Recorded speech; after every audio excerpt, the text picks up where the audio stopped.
விழுப்புரம் மாவட்டம் திண்டிவனத்தில் நேற்று இரவு பெய்த கனமழையால் பல்வேறு வீடுகளில் மழைநீர் சூழ்ந்திருப்பதால் பொதுமக்கள் கடும் அவதிக்காளாகி இருக்கின்றனர். இது தொடர்பான கூடுதல் விவரங்களோடு செய்தியாளர் குணாநிதி இணைக்கிறார். குணாநிதி, விவரங்கள். வணக்கம் நந்தா. அதாவது விழுப்புரம் மாவட்டத்தில் கடந்த சில தினங்களாகவே மாலை மற்றும் இரவு நேரங்களில் மழை பெய்து வந்த நிலையில் நேற்று இரவு பார்த்தீங்கன்னா ஒரு அதி கனமழை என்பது பெய்திருக்கிறது. குறிப்பா பார்த்தீங்கன்னா விழுப்புரத்துல 22 சென்டிமீட்டர் அளவுக்கு கனமழை என்பது பதிவாகி இருக்கக்கூடிய சூழல்ல விழுப்புரம் மாவட்டம் திண்டிவனத்தில் பார்த்தீங்கன்னா 13 சென்டிமீட்டர் மழை என்பது பதிவாகி இருக்கிறது.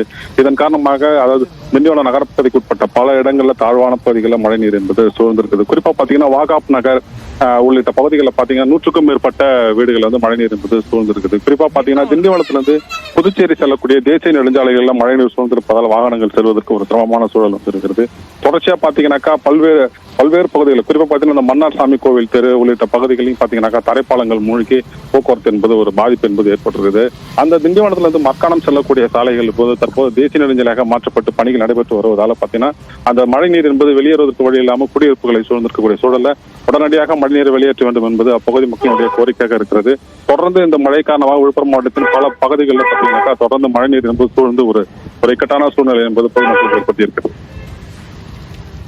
நன்றி குணாநிதி, விரிவான விவரங்களுக்கு.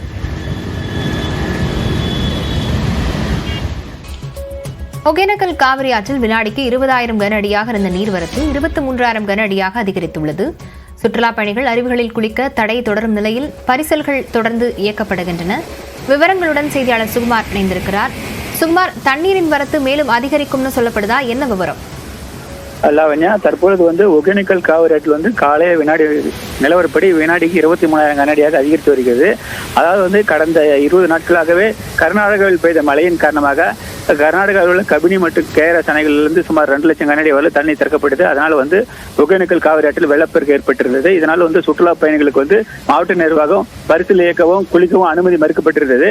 கடந்த 3 நாட்களுக்கு முன்பிலிருந்து தண்ணீர் வரத்து படிப்படியாக குறைந்து நேற்றுக்கு முன்தினம் ஒகேனக்கல் காவிரி ஆற்றில் 8,000 கன அடியாக இருந்த நீர் வரத்து நேற்று முன்தினம் கர்நாடகாவில் மீண்டும் 17,000 கன அடியாக திறக்கப்பட்ட தண்ணீரானது நேற்று முதல் ஒகேனக்கல் காவிரி ஆற்றில் அதிகரித்து வந்தது. இந்த நிலையில் காவிரி நீர்பிடிப்பு பகுதிகளில் பெய்து வந்த மழையின் காரணமாக இன்று 23,000 கன அடியாக அதிகரிக்கிறது. மேலும் நேற்றும் காவிரி நீர்பிடிப்பு பகுதிகளில் பெய்து வந்த மழையின் காரணமாக மீண்டும் அதிகரிக்க வாய்ப்புள்ளதாக நீர்வளத்துறை தெரிவிக்கின்றன. அதே போல சுற்றுலா பயணிகள் குளிக்க தடை விதிக்கப்பட்டிருக்கிறது. தொடர்ந்து தண்ணீர் வரத்து அதிகரித்துள்ளதால் ஆனால் பரிசல் இயக்க எந்த ஒரு தடையும் இல்லை. ஏனென்றால் நீரின் தேக்கம் அதிகமாக இருப்பதால் எந்த ஒரு பாதிப்பு இல்லாதனால சுற்றுலா பயணிகள் பரிசல் செல்ல மட்டுமே மாவட்ட நிர்வாகம் அனுமதித்துள்ளது. அதே போல ஒகேனக்கல் பகுதியிலும் இன்று விடுமுறை தினம் என்பதால் ஏராளமான சுற்றுலா பயணிகள் வருவார்கள். குளிக்க அனுமதி இல்லாதனால யாரும் குளிக்கிறதுக்கு காவிரி ஆற்றில் விடாதனால அனைவரும் சமையல் மட்டும் சாப்பிட்டு பரிசல் சேரவங்க மட்டும் சென்றுவிட்டு செல்கின்றனர். லாவண்யா, விவரங்களுக்கு நன்றி சுகுமார்.